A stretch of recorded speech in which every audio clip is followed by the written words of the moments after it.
나 안 해. 아, 나 못해. 끝이야, 끝. 아니, 요즘 남자들 왜 이렇게 눈치가 없냐? 나 이 정도면 다 큰 거야. 안 그러냐? 누가? 넌 나보다 낫지 뭘 그래? 이 인간은 내가 이 바보야. 니네 아버지 그거라며. 이러면서 별별 소리 다니도 꼼짝도 안 한다니까. 아니, 요즘 남자들 왜 이렇게 소심해? 어? 우리가 매력이 없냐? 어? 안 그래? 네가 좀 키가 좀 작고 옆으로 좀 벌어져서 그렇지. 이 정도면 근방에서 먹여주는 미인이야. 안 그래? 그치? 아니, 너도 키 크지? 성격 시원시원하지? 어? 불의를 보면 못 참지? 아니, 이런 여자가 어디가 모자라다고 그렇게 꽁무니를 뺀다니? 진짜 요즘 남자들 너무 소심하고 박력 없어. 점순아. 네? 나 찾아봐. 누구야, 누구? 본범의 점순이야? 나예요 나 찾는 거예요 동백꽃 점순이? 아니야, 너 아니야. 나 찾는 거야, 본범의 점순이. 나야 나 동백꽃 점순이. 아니라고.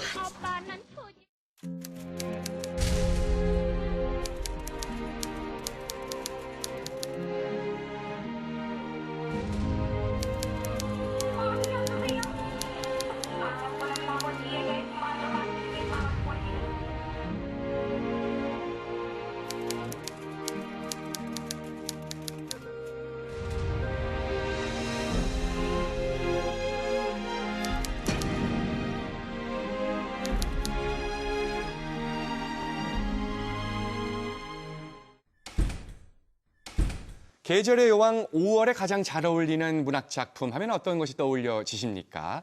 봄봄 동백꽃 떠올려지시죠? 바로 그 작품을 쓴 주인공 김유정이 오늘의 주제입니다. 오늘 이 시간 함께 하실 분들 소개해드립니다. 먼저 시간여행 강원의 멘토, 강원대학교 김풍기 교수님 나오셨습니다.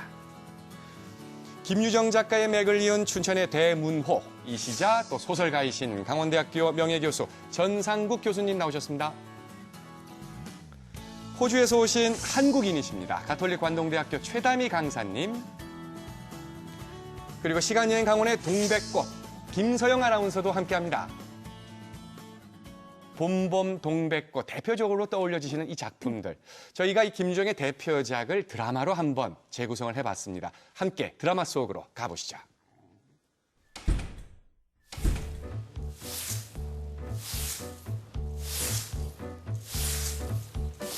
아이고, 날씨 좋다. 장인님. 아이, 장인님. 아이, 이놈이 자식. 아이, 성내고 성부고 이놈아. 애가 좀 자라야지 이놈이. 아이, 저리 가지 못해 이놈아. 예.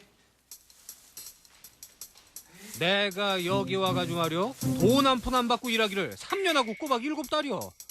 아니 그런데 자꾸 미처 못 자라두고만 하니까 키가 언제 자라야 되는 건지 그 영문을 모르겠네. 애초에 내가 계약을 잘못한겨. 이 대면 이태 3년이면 3년 딱 작정하고 일을 했어야 했는데 덮어놓고 딸이 잘하는 대로 성년을 시켜준다고. 아이고 내가 호구요?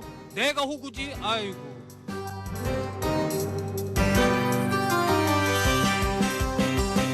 아이, 따로 좀 와봐. 아유, 진짜. 여기 서봐.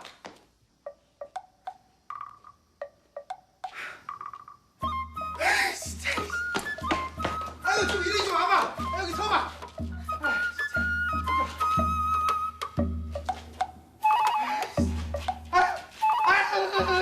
진짜. 아이, 좀 많이 좀 먹어, 빠빠. 어머머, 왜 난리 나? 나는 말이요 사람 키가 무럭무럭 자라는 줄만 알았어. 붙박이 키에 모로만 벌어지는 몸이 있는 걸 내가 어떻게 알았겠어? 너 일 참 많이 했다. 이제 장가 들어라. 정말이래요? 네. 아이, 이제 꼴레 시켜 주신다고요? 아이, 그렇지. 아유, 예. 이제 아빠라 불러도 되죠? 응? 아빠. 아빠? 아빠. 아빠. 아이, 이놈아, 너해, 이놈아. 할 일이 태산이구만, 이놈이. 이게 어디. 아이, 어서 가서 일하자, 이놈아. 예, 가요. 또 어디서 딴춤이야, 저놈이. 에이. 아빠. 이러지 마. 난 일만 할 거나. 아이 그럼 어떡하나? 아니 성내를 시키지 말라고 해야지 성내를. 아이 말했지. 아! 아이 저기 이게 아니지? 그래 무슨 법이 있었어?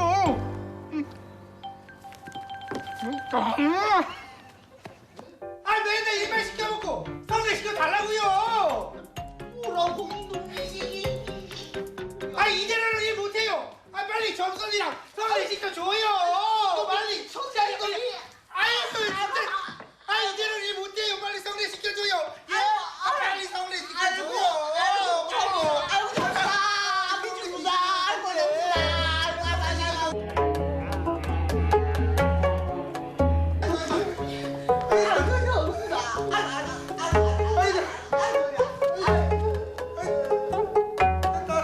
왜 이러지 마. 너 나한테 왜 이러나?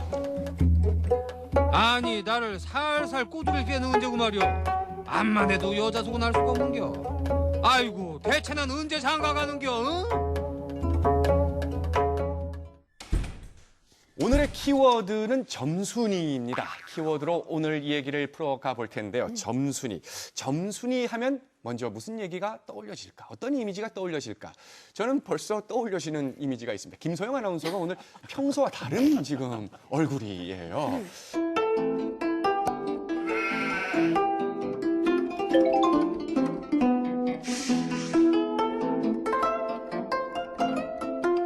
아까까지만 해도 없었거든요. 점이 지금 찍혀 있습니다. 점순이. 어떤 이미지가 떠오르십니까? 사실 점순이는 처음 들으면 조금 촌스럽기도 하고 정감이 간다 싶었는데 네. 그 한 드라마가 있었죠. 몇 년 전에. 네, 그 드라마 이후로는 그냥 복수의 화신이 되어버렸어요. 예. 용서 못해. 복수할 거야. 아, 부셔버리겠어. 막 점에서 막 이 복수의 예. 에너지가 그런 것 나오는 같습니다. 듯한. 점만 찍으면 저렇게 되나 봐요. 네. 아나운서 하시길 너무 잘하셨어요. 예, 다행입니다. 그리고 연기는 아닌가요? 아닙니다. 훌륭했습니다. 최담희 교수님은 어떠세요? 점순이. 이게 상당히 그 우리 한국인으로서도 토속적인 이름, 그럼요. 명칭인데. 굉장히 제가 옛날에 학교에서 우리가 시골로 봉사하러 갔을 때 예. 이 전순이 이름을 많이 있었던 것 같아요. 네. 그리고 왠지 주위에 용팔이, 삼순이 친구 중에 저 갑돌이 이런 분들이 좀 계실 것 같고 예. 그런데 분위기가 좀 소박하고 순수하고 토속적인 어떤 분위기죠. 네. 예, 토속적인 느낌. 좋은 느낌이에요. 왠지 남자친구 용팔이 아닌가 싶어요. 아, 점순이의 남자친구 용팔이가 어울린다. 오늘의 키워드 점순이인데요. 이 점순이는 분명히 오늘의 주제인 김유정과 관계가 있을 것만 같습니다. 그렇지 않습니까? 그건 그렇죠. 네. 네. 오늘 우리 이제 주제가 한국 문학사의 길이 빛나는 네. 김유정의 봄봄과 이제 그러니까 봄봄을 중심으로 우리가 다룰 건데 네. 봄봄의 여자 주인공이 점순이이기도 점순이. 하고 네. 또 아마 교과서에 많이 실렸습니다만은 동백꽃의 예. 그 주인공도 점순이죠. 그렇습니다. 예. 실제 우리나라에 이점순, 박정순, 김정순 네, 있습니다. 엄청 많습니다. 네, 이거. 맞습니다. 예, 근데 어떤 몸에 어떤 점이 있으니까 점순일 거예요. 그런데 그게 가장 그래도 좀 순박한 네. 그런 이름으로 우리한테 다가오는데 그렇죠. 하여튼 김유정 소설 두 편이 두 개의 점순이를 우리한테 이렇게 가까이 오게 했습니다. 예. 그러니까 어감 자체가 아무런 어떤 악의나 악한 기운이 없는 오로지 선만 있을 것 같은 그런 이름의 느낌이잖아요. 점순이. 굉장히 순박한 네. 느낌이 확 들죠. 예. 그러니까 시골 생각이 좀 나요. 그렇죠. 아름다운 시골. 마치 점순이라는 캐릭터가 실제로 뭐 영화 속에 있다면 남자친구는 꼭 우리 김풍기 교수님처럼 생기었으면 좋겠다는 이미지. 감사합니다. 예. 정말 이렇게 참 선하신 기운을 갖고 계신 분 아니겠습니까? 용팔로 용팔이. 바꿔서, 예. 자, 이 점순이란 이름과 어울리는 김풍기 교수님. 봄봄의 점순이는 어떤 인물인지 우리 좀 짚고 넘어가죠. 그 이제 봄봄은 아마 그 많이들 읽어보셨을 네. 겁니다. 뭐 교과서에서도 나오고 또 뭐 꼭 교과서가 아니더라도 봄봄이나 동백꽃은 이제 많이 접하셨을 것 예. 같은데 그 거기에 보면은 일단 이제 그 키가 작죠. 네. 키가 작고 굉장히 당찬데 그 소설 속에 보면은 맨날 그 주인공 그 총각 네. 그 대릴사위처럼 들어온 그 총각한테 그 오며 가며 이렇게 그 뭐라 그러지 퉁수발이 준다고 네. 그러는 아버지한테 성례 시켜달라고 혼인 시켜달라고 얘기도 못하고 바보 같은 놈이라고 이제 그러기도 하지만 네. 또 막상 그 두 사람 사이에 아주 그 웃기는 싸움이 이제 마지막에 벌어지지 않습니까? 막 싸울 때는 아버지 편 들어서 또 네. 주인공을 섭섭하게도 만드는 궁금하더라고요. 네, 굉장히 아주 발랄하고 당차고 그러면서 느낌의 생활력도 강할 것 같고 예. 이런 어떻게 보면은 강원도 농촌의 건강한 아가씨 네. 이런 느낌이 아주 확 들죠. 아, 그렇구나. 강원도 어떤 산골 마을 또 농촌 마을의 건강한 이미지의 아가씨 예. 이런 느낌. 자꾸 김소영 아나운서를 쳐다보게 되네요. 네. 건강하죠, 아주. 예. 봄봄의 점순이가 이렇다면 동백꽃에 나오는 점순이는 또 좀 다르지 않습니까? 그렇죠. 근데 그 봄봄의 점순이는 16살이지만 은 네. 대릴사위 짝이 있습니다. 네. 이미 정해진 앞으로 신랑감이 그렇죠. 있거든요. 그러나 동백꽃, 뭐 동백꽃 그러면 뭐 다들 지금들 아시지만 저 남쪽에 빨간 동백꽃이 아닌 네. 노란 꽃을 노란 빛깔인 예. 그 생강나무라고 하는 네. 알싸하고 향긋한 냄새가 나는.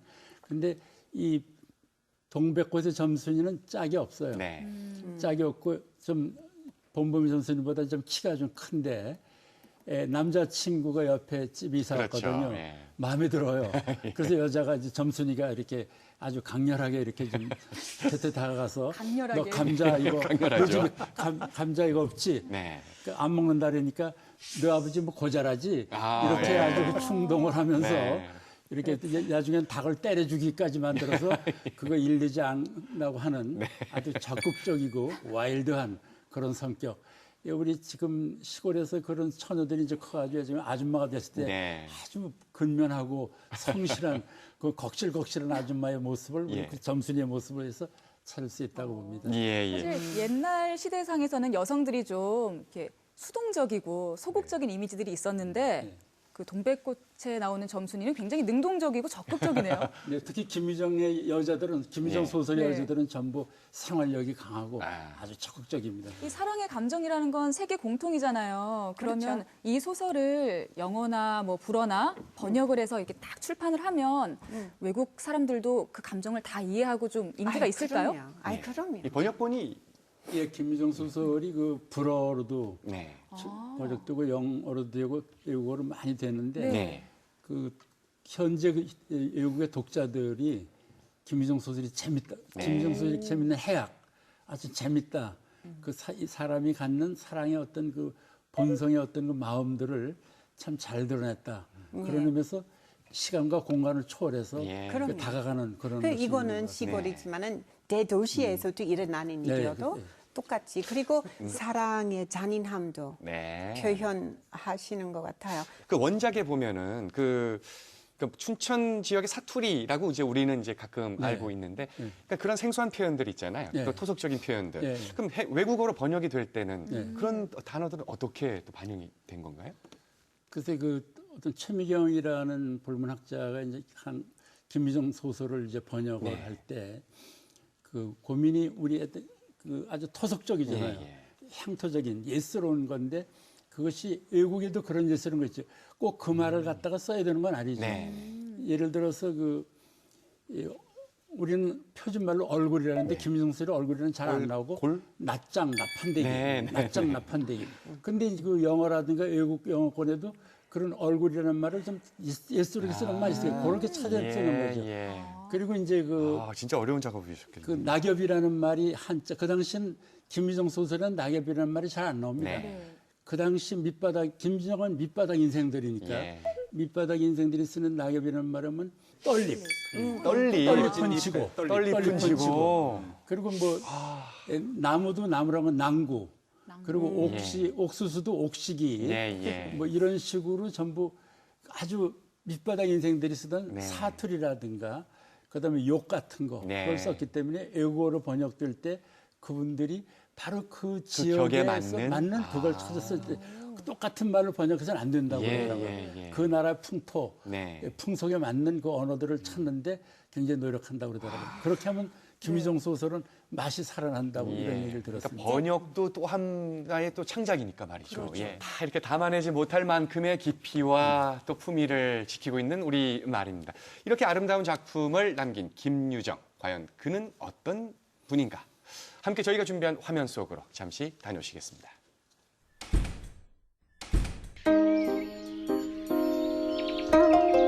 김유정의 자취를 찾아 나선 길. 이곳에 김유정의 집안이 처음 춘천과 인연을 맺게 된 증거물이 있다고 하는데요. 바로 2층 상설 전시장에 300여 년 전 숙종께서 직접 하사한 왕실의 상여입니다. 중요 민속 자료 120호로 지정된 청풍 부원군 김우명의 상여입니다. 김우명은 대동법을 실시한 그 김육의 아들이고요. 또 숙종의 외할아버지이시기도 합니다. 현존하는 가장 오래된 상여.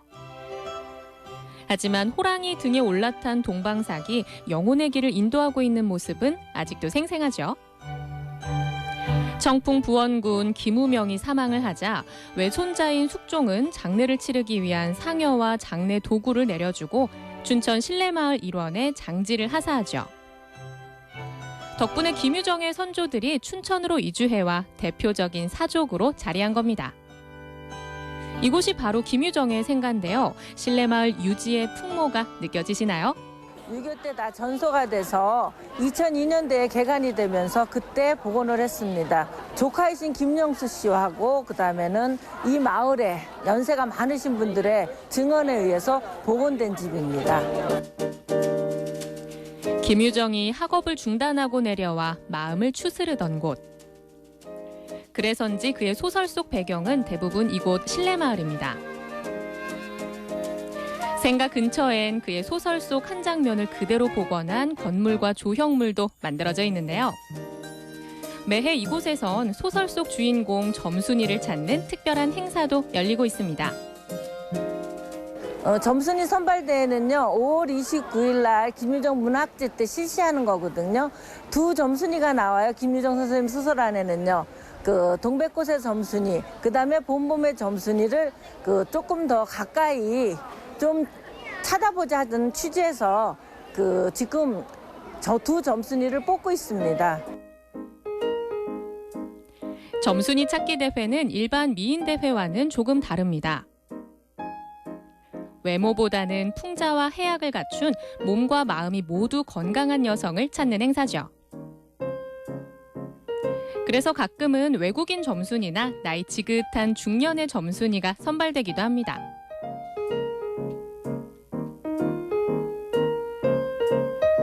김유정의 삶과 문학에 대해 좀 더 자세히 알고 싶다면 생가 옆에 위치한 기념 전시관을 방문해보세요. 일제강점기에 출판된 문학 잡지 등 김유정이 소설을 발표했던 귀한 자료들이 전시돼 있습니다. 그럼 김유정 문학의 색깔은 어땠을까요? 김유정 문학 안에는 우리가 두 가지가 없다라고 얘기를 합니다. 뭐가 없는가 하면은요, 결말이 없다라고 얘기를 하고요. 또 한문이 한자도 없다라고 얘기합니다. 선생님의 그 작품의 배경은 1930년대입니다. 1930년대에 많은 작가들은 지식인의 하이칼라들이라서 한문들을 다 수록하셨는데 선생님의 그 문학은 그 현실 그대로, 사실 그대로를 말씀하시는 게 김유정의 문학 아닌가라고 생각해 봅니다.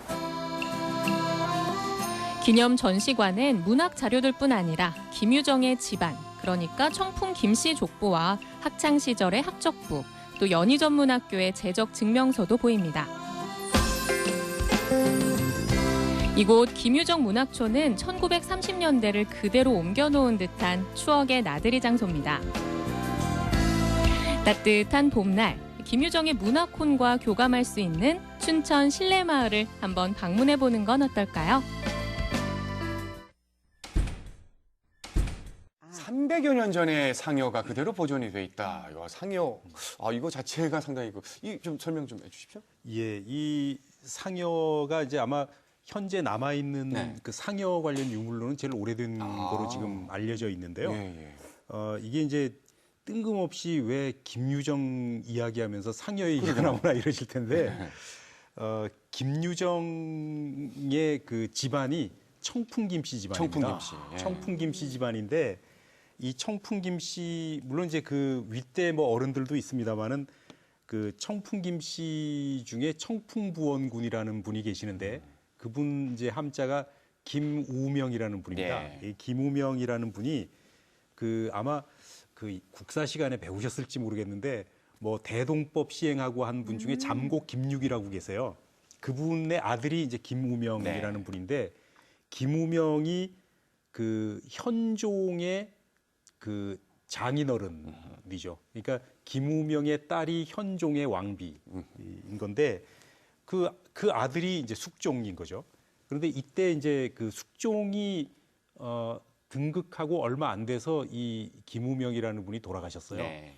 그러니까 왕 입장에서는 이제 외할아버지가 돌아가신 거니까 이제 왕가에서 그 상여를 하사한 거죠. 그 쓰라고 상여를 하사했는데 그 상여가 이제 남아 있는 거예요. 그러니까 그 청풍부원군 김우명의 10대 손입니다. 김유정이라는 분이. 그래서 이제 그 상여와 관련이 있는 집안이죠. 김유정의 아버지가 당시에 뭐 서울에서 내로라 하는 재벌이었다 뭐 그런 얘기도 맞아요. 들었거든요. 그 실제입니까? 어떻습니까? 네, 그 김유정이 태어나긴 춘천에서 태어나고요. 3살 때 이제 서울 종로구 운리동 그러면 지금도 좀 잘 사는 사람들이 사는 동네라는데 옛날엔 더 말할 게 없죠.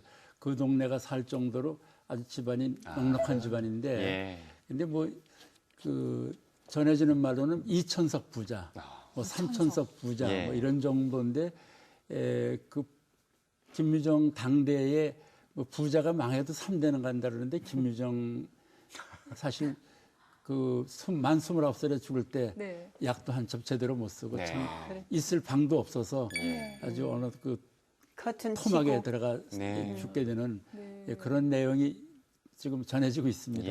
아니 근데 또 저는 아쉬운 게 우리 김유정 작가님께서 어렸을 때부터 그렇게 담배를 많이 태우셨다고 그것 때문에 건강이 너무 안 좋아져서 일찍 돌아가신 게 아닐까 그런 생각이 들어요. 혈액으로 이게 사실 이거는 이제 기록에 보면 뭐 본인도 담배 좋아한다고 그런 그 인터뷰한 적도 있는데 아마 이제 그 아버님이 일찍 돌아가셨잖아요. 어머니도 또 뭐 그 어렸을 때 돌아가시고 이러면서 그 마음에 상처를 많이 입었었던 것 같아요. 근데 어렸을 때 그 증언들을 보면 굉장히 잘 드셨다 그러더라고요. 뭐 음식도 잘 먹고 그래서 저희 어렸을 때도 보면 잘 먹는 사람 중에 회충 있는 사람 많았었어요. 그래서 회충 잡는 방법이 뭐냐면 담배를 태게 하는 겁니다.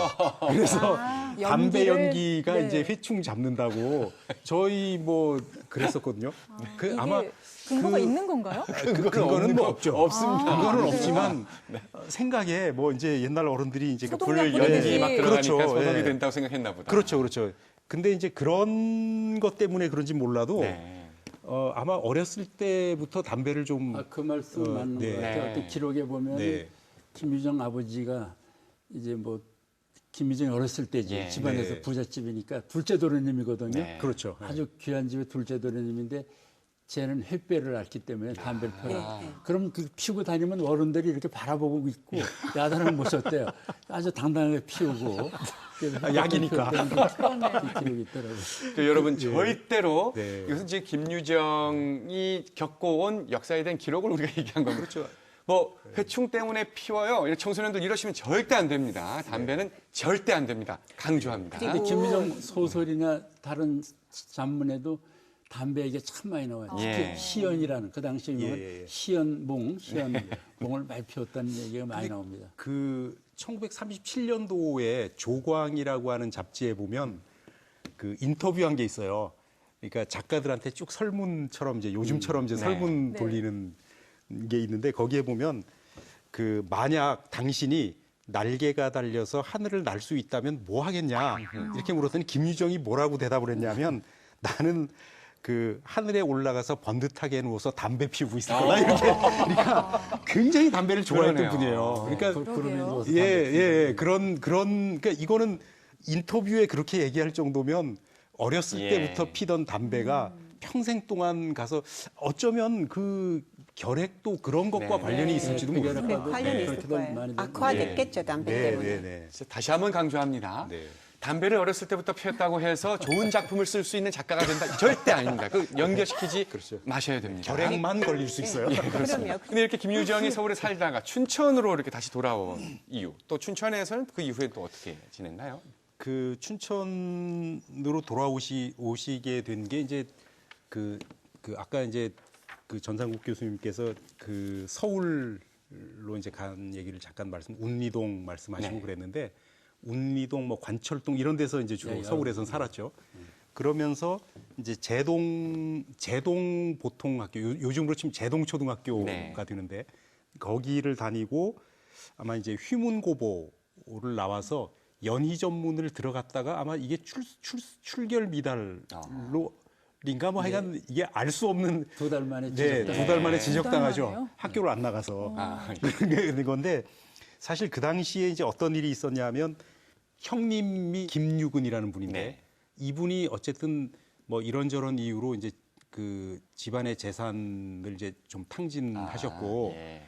그러면서 이제 솔가해서 춘천으로 먼저 내려가셨어요. 그리고 이제 김유정은 그 누나네 집에 둘째죠. 둘째 누나네 집에 얹혀서 이제 살면서 네. 학교를 다니고 이랬는데 그 무렵에 그 박녹주라는 예. 당대 최고의 명창을 좋아하게 됩니다. 네. 그래서 그 박녹주라고 하면 저도 이제 그분 음반이 그 좀 남아 있거든요. 예. 그분이 아직도요? 예, 그 일제 때 녹음한 것 중에 뭐 춘향가 중에 한 대목, 뭐 옥중탄신이라 이런 게 남아 있는데 소리 정말 좋거든요. 예. 근데 그분을 이제 그 우연히 그 어디 보면 무슨 목욕탕 갔다가 그 여탕에서 나오는 박녹주를 보고 반했대더라 뭐 네. 이런 설도 있고 그런데 하여간 어떻게 만났는지 모르지만 그 박녹주를 우연히 보고 거기에 이제 첫눈에 꽂힌 거예요. 네.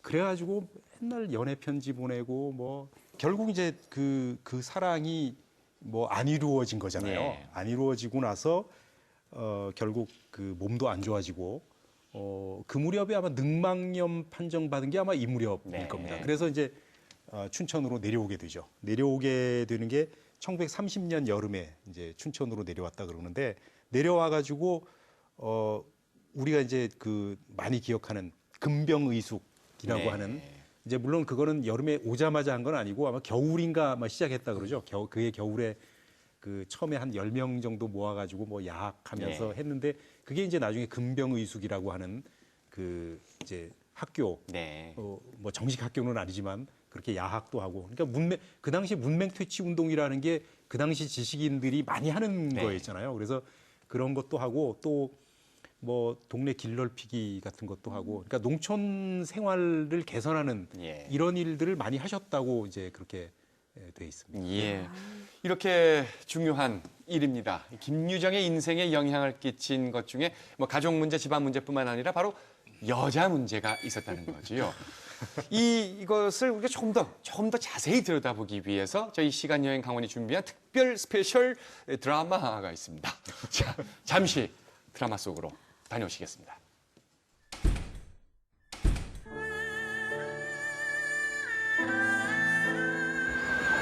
이렇게 동백꽃 피는 계절이 되면 생각나는 이가 하나 있구나.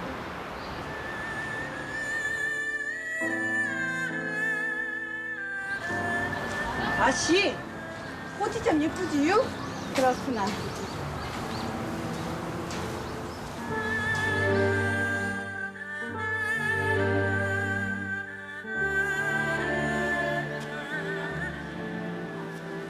아씨 어디 가요? 저 여인은 대체 누구란 말인가?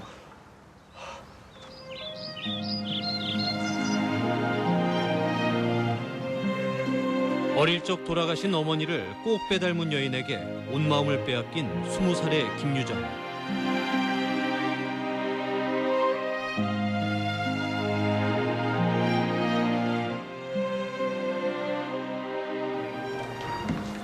아씨 또 왔구먼요.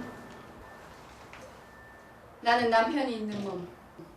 학생은 공부를 열심히 해서 훌륭한 사람이 되라. 꼭 그리 이르거라.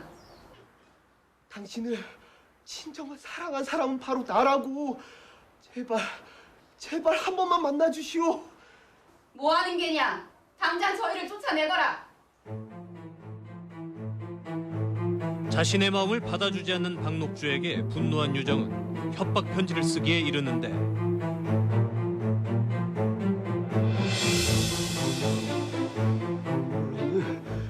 수가 좋았노라. 그 길목에서 너를 기다린 지 3시간. 만일 나를 만났더라면 오늘 내 손에 아주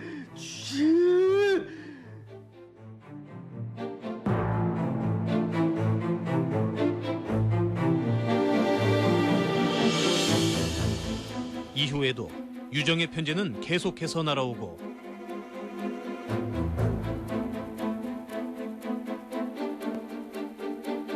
결국 녹주는 신경쇠약에 걸리고 마는데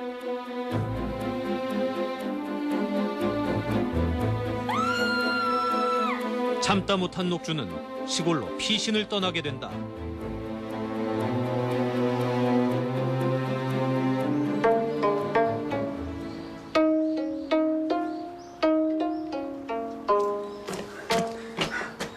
유정을 죽인 건 바로 너야!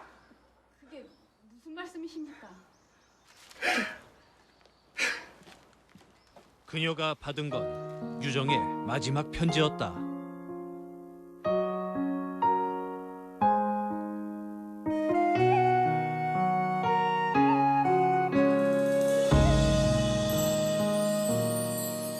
혈서로 써내려간 편지에 단 한 줄만이 적혀 있었으니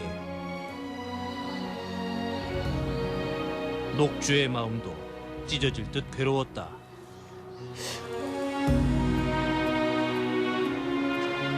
그때 난 뭐라고 표현하기 힘든 후회가 들었었지. 유정, 어제 청춘 홍안이 오늘은 백발이 되었구려.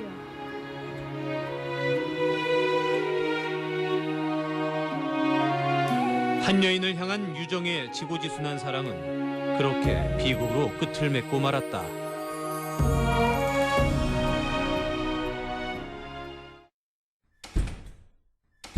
자, 이 김유정과 박록주에 얽힌 이야기를 우리는 드라마 속으로 우리가 이렇게 말로 하는 것보다 이렇게 드라마를 통해서 보면 훨씬 더 감정 몰입이 와닿죠. 네, 지금 또 이렇게 바라보니까 또 웃음이 나오네요, 점순이. 그런데 이 드라마 속의 주인공 점순이 박록주 죄송합니다. 김정영 아나운서가 계속 저를 바라보고 있어서 드라마 주인공 이 박록주 지금은 이제 연기자분이었습니다만은 실제 박록주는 과연 얼마나 멋지고 아름다운 미인이었길래 김유정이 이렇게 반했을까? 사실 사람이 한번 이렇게 탁 꽂히는 게 꼭 그렇죠. 절세 미인이라서 그런 게 아니고 네. 왜 이런 말씀을 갑자기 하시는지 사진을 좀 봐야 될 것 같습니다. 저는 사실 이게 박록주 선생 후손이 보시면 좀 기분 나빠하실지 모르겠는데 박록주 선생이 저는 그 절세 미인의 반열에 오를 사진은 아닌 것 같아요. 그러나 그분이 이제 정말 그 노래도 잘했지만 김유정 입장에서는 아마 돌아가신 어머니하고 비슷하게 생기셨었나 봐요. 그러니까 그 어렸을 때 어머니가 돌아가신 뒤에 늘 어머니 품이 그리웠을 텐데 어느 날 탁 이렇게 지나가면서 딱 만났는데 바로 그 사랑과 모성애가 어머니하고 비슷한 느낌이 들면 한눈에 빠질 수 있을 것 같아요. 그 정을 갈구하는 마음 그런 때문에. 박록주를 우리가 실제 사진을 저희가 준비를 했습니다. 함께 잠시 박록주의 인물 세계로 잠깐 들어가 보죠. 저 인물인데요. 미인인데요. 김풍기 교수님은 왜 이분을 절세 미녀가 아니라고 말씀을 하셨을까? 저는 제 기준, 제 절세 미녀의 기준은 제 아내이기 때문에 위기를 기회로 만드는 굉장히 단아하다는 느낌이 들어요. 그러게 말입니다. 굉장히 아주 그렇죠. 네. 실제 했던 인물 사진으로 지금 함께 잠시 보셨는데요. 그러면 박록주 외에는 김유정과 얽힌 또 여성 이야기는 또 따로 또 없는지 모르겠습니다. 근데 김유정에는 그 7살 때 돌아가신 어머니. 그 어머니가 결국 김유정의 작가가 되게 된 동기가 되겠죠. 네. 그 모성 결핍을 뭔가 채우려고 해서 이제 또 박록주에게 또 열정을 쏟았다. 네. 그 열정을 또 거둬들여야 되고 글쓰기 그러는데 그다음에 이제 죽기 한 몇 개월 전에 네.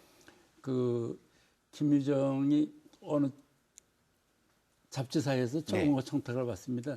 당신이 총각인데 어떤 아내를 맞이할 것인가. 예. 그래서 자기가 뭘 써보냐면 나는 글쟁이에다가 작가에다가 폐병쟁인데 폐결핵 환자니까 예. 이런 나한테 시집 올 여자가 누가 있겠는가. 네. 만약 시집 올 여자가 있으면 결혼을 해서 시골에 내려가서 딱 사흘만 깨끗하게 살다 죽고 싶다. 아니 딱 사흘만 살다 죽고 싶다는데 누가 시집 오겠어요. 예. 결혼 결혼 못하죠. 예. 그 옆에 김유정이 어떤 아내를 맞이할까 옆에 어떤 남편을 맞이할까 쓴 여자가 있었어요.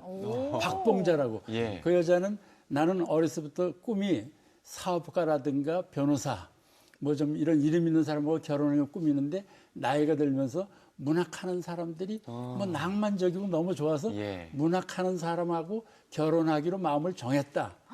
바로 김유정이 그 글을 읽게 돼. 자기 옆에 예. 그걸 읽고 그냥 갑니다 완전히. 아. 얼굴도 못 본 그 여자한테 매일 편지를 씁니다. 얼굴도 못 본 여자. 그러면 30통을 기행 썼는데 네. 답장을 하나도 못 받았어요. 그러니까 박록주한테 갔던 그 애정의 방향이 이제 박봉자 기자한테. 그건 뭐 가지 거기랑 모든 걸 다 쏟아내는데 답장이 하는데 어느 날 신문을 보니까 네. 쿨룩쿨룩 이제 기침을 예. 신문을 보니까 자기가 편집을 했던 박봉자라는 옆에 김한태, 김유정하고도 구인의 멤버예요. 네. 술도 몇 번 같이 먹은 같은 문인. 예. 김한태와 박봉자가 결혼한 소식을 어떡해요. 신문에 보고 그 충격 때문에 빨리 죽었다고 합니다. 아이고. 암기자도 심했어요. 예. 아니 근데 정말 야. 그런 그 박봉자라는 여자가 계시는데 그 박봉자는 우리나라 그 신문학파의 그 30년대 그 이론 주자인 박용철 있지 않습니까? 네. 나도 간다. 네. 그 여동생이거든요. 예.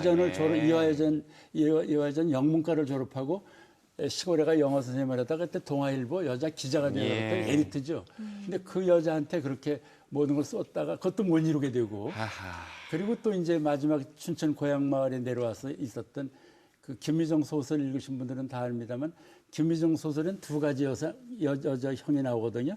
아까 얘기한 점순이 형이 있고 네. 또 하나는 들병이. 네. 국어사전에 보면 들병 장수. 네. 술병 들고 다니면서 생활전선에 쓴 여자들 네. 얘기. 그 여자들하고 이제 술 먹고 어울린 얘기. 그런 여인들 그리고 이제 누나들. 네. 뭐 그렇게 얘기할 수 있겠습니다. 김유정의 여인들. 예. 참 그 애틋한 정말 절절한 사랑의 감정을 또 20대 30대 때 다 또 이렇게 쏟았던 그런 역사가 또 우리 한번 생각해 보게 되는 시간이었습니다. 문인에게 특히 소설가나 시인에게 남자 소설가 시인에게는 여성이 그 작품에 꼭 필요한 하나의 모티브라면 전상국 선생님도 그러면 소설가 인생에 혹시 여인들이 모티브가 될 김유정도 이렇게 그런 사랑이 이루지 못했어요. 네. 그런 이루지 못한 모티브가 결국 김유정에게 그 열정을 글쓰기로 나타나는데 나도 이루지 못했는데 소설은 잘 못 쓰겠는데 아직까지. 나도 사랑을 잘 이루지 못한 안타까움이 에너지가 글로 가야 되는데 이루지는 못했는데 그 에너지가 작품으로 발현이 안 된다. 이건 뭐 겸손의 말씀이시고요. 저희는 입었기 때문에 글을 못 씁니다.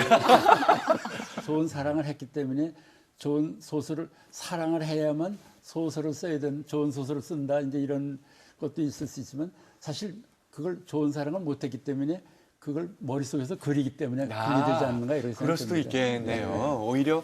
오히려 그럴 수도 있겠네요. 그렇습니다. 이 아픈 사랑을 해봐야 그래도 슬픈 사랑 노래를 하는 가수가 될 수 있고 소설가가 될 수 있고 시인이 될 수 있는 거죠.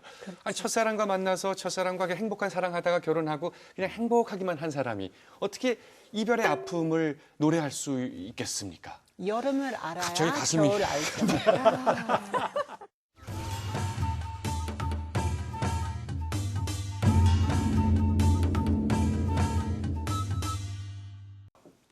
역사 스토리 이프 시간입니다. 오늘은 이런 가정을 해봤습니다.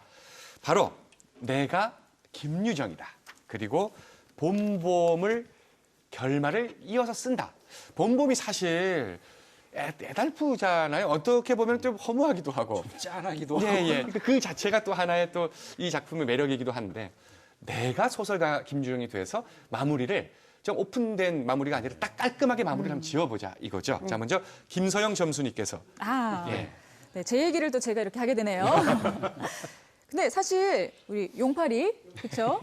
나를 가명 가칭 네, 용팔이. 용팔이. 죄송합니다. 성함을 제가 네, 우리 용팔 씨가 요즘 세대로 봤을 때는 뭔가 좀 열정페이처럼 네. 착취당하는 느낌이 너무 강했어요. 그렇죠. 너무 안타깝더라고요. 그리고 10년 동안 다져진 이 훌륭한 일꾼 인턴 생활을 마치고 네. 저는 이 밀당을 그냥 끝내버리고 더 좋은 곳으로 이직하지 않았을까. 직접 소설을 쓰겠다면 네. 아예 그 결혼 포기하고 그러면 포기하고 저는 옆 동네에 있던 다른 분께서 저는 10년 동안 우직하게 착한데 너 스카웃. 그런 해피엔딩을 주고 싶습니다. 예, 색다른 그 작가 생각. 대릴 사회를 더구나 인턴이라고 한 것도 좀 예. 아이디어가 반짝입니다. 근데 왜 이렇게 뭔가 좀 이렇게 고개를 격거리게 이 소설이 이게 잘 팔릴 수 있을지 잘 모르겠습니다. 최달미 교수님은 어떻게 소설을 마무리 짓고 싶으세요? 제가 이렇게 생각했어요. 우리 용팔이가 서울에 있는 잘 모르는 친척으로부터 위대한 재산을 받아서 그 동네에 가서 옆에서 잘 살면서 메롱하면서 그렇게 해서 잘 이루어졌으면 좋겠어요. 키가 이만큼 자라야 뭐 성혼을 시켜주겠다 했던 장인도 그건 다 거짓말이었잖아요. 용팔이가 만약에 오늘 진짜 용팔이가 될라 지금 주인공 이름이 용팔이. 여러분 용팔이가 아닙니다. 그냥 임의로 부르는 별명입니다. 그 용팔이가 어마어마한 재산을 갑자기 받았다. 엄청 큰 재산. 예, 우연히 잊고 지냈던 친척으로부터. 그래서 그 장인 그 태도가 바로 바뀌죠. 완전히 바뀌는 거죠. 키는 이 정도면 됐어. 바로 시집 가도 돼. 이러고 바로 보내죠. 그러니까 완전히 속물이라는 그렇죠. 것을 들키는 거죠. 너무 재밌는데. 예.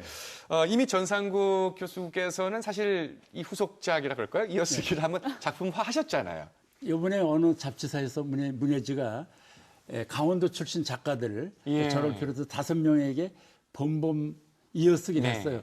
뒤에 어떻게 될 건가. 근데 4명은 해피엔딩으로 되고 아까 한 명은 우리 김성현 아나운서처럼 이루어지지 않은 얘기로 아주 슬픈 얘기로 만들었다고요. 근데 제가 쓴 거는 좀 김희정 소리 해악이기 때문에 그 화자 나로 하지 않고 여기는 그 점순이를 했어요. 점순이가 나는 점순이가 돼가지고 남자친구는 이제 대릴 사유는 칠보에서 그 칠보 얘기를 썼는데 결국 점순이가 나는 결혼 안 한다고 잡았대요.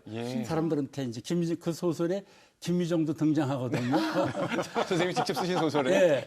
김미정이 그 점순 씨는 왜 결혼 안 해? 국수 언제 먹여줄 거야? 그러니까 저 결혼 안 할 거예요. 소리 질렀거든요. 그래서 마을에 소문이 퍼져가지고 일을 한 거죠. 그 대릴사회 7보까지 그냥 방에 들어와서 나오질 않고 뭐 동네에서 뭐 야든다는 거죠. 그래서 몰입된다. 그 대릴사회한테 그 겁이 나니까 점순이 나중에 그걸 잘 하는 방법은 편지를 씁니다. 야학당에서 이제 기억자에다가 가에다가 기억하면 각한 식으로 편지, 그것도 핀지를 쓰는 거죠. 핀지를 써서 칠보씨 우리 빨랑 범범해요. 이렇게. 이게 칠보가 그 못 읽을 거 아니에요. 한글도 못 읽을 거고 범범해가 못 읽을 거니까 이제 물덩이고 하는 점순이 앞에 내려놓고 범범해요가 뭐예요? 그러면 모르면 점순이 원래 깜찍하잖아요. 그러니까 뭐긴 뭐예요? 이러면서 그 품에 달겨들어서 꽂거라면서 이거예요? 이러는 거. 이렇게 끝나는 이제. 갑자기 이렇게 순간 몰입을 해갖고 제가 그 얘기 속에 푹 빠졌네요. 아니 이렇게 멋진 작품들이 있는데 지금 이 마지막 답을 하셔야 될 김성현 교수님은 어떻게 장식을 하시겠습니까? 기대가 됩니다 정말. 부담됩니다. 정말 제가 평소 너무 좋아하던 작가님을 앞에 모시고 제가 이런 얘기하려니까 민망스럽기도 하고 그렇습니다. 저는 이렇게 쓰고 싶어요. 그날 어쨌든 그 점순이가 편을 안 들어줘 갖고 할 수 없이 일하러 갔잖아요. 그날 한밤중에 점순이가 몰래 옵니다. 방으로. 와가지고 나오라고. 나가봤더니 그 집문서를 가지고 야 둘이 도망가자. 그래가지고 파격적이네요. 야반도주를 해서 춘천 읍내까지 갔는데 그 다음날 거기서 사기를 당해가지고 다 날리고 할 수 없이 집으로 다시 돌아오는. 둘 다 같이 다시. 네. 예. 돌아와서도 예. 더 궁금해지네요. 네. 그 다음에 이제 열린 결말입니다. 네. 그 다음에 이제 또 다른 독자들이 장인이 어떤 생각하시. 표정을 짓고 있을지. 그랬는데 그 대규모 유산을 어느 순간 갑자기 한국을 받아서 맞아요. 네. 합십시다. 그렇죠. 네. 아, 좋네요. 예, 네. 예. 이 얘기를 그냥 엮어서 써도 되긴 네, 되겠네요. 그럼요. 아, 공동 창작이네요. 우리가 어렸을 때 할머님이 해주시던 또 기억 속의 어떤 음식들, 뭐 수정과라든가, 뭐 강원도에서 감주라고 많이 표현하는데 식혜라든가 그 맛을 아는데도 기억은 나는데도 다시 한번 먹어보면 아 그래 이거였어라고 새롭게 또 인식하는 경우들이 있거든요. 오늘 얘기 속에 나온 김유정의 작품 봄봄 동백꽃 우리가 어렸을 때 읽어본 책들이지만 다시 한번 이런 시간 계기로 해서 한번 읽어본다면 흐뭇한 미소를 짓지 않을까 하는 생각이 드네요. 시간여행 강원 오늘은 여기까지입니다. 고맙습니다.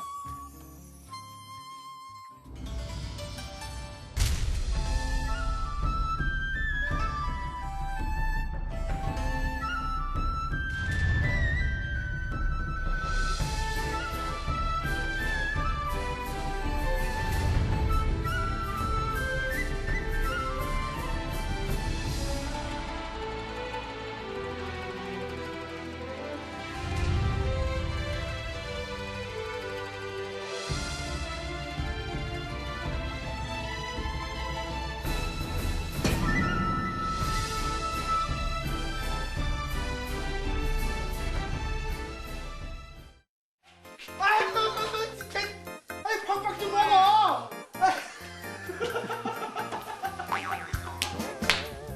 웃지 마.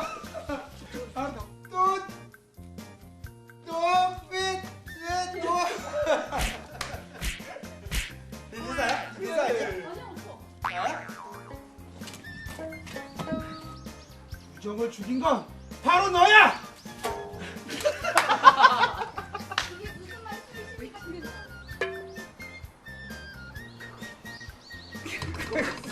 너 거꾸로 들었잖아.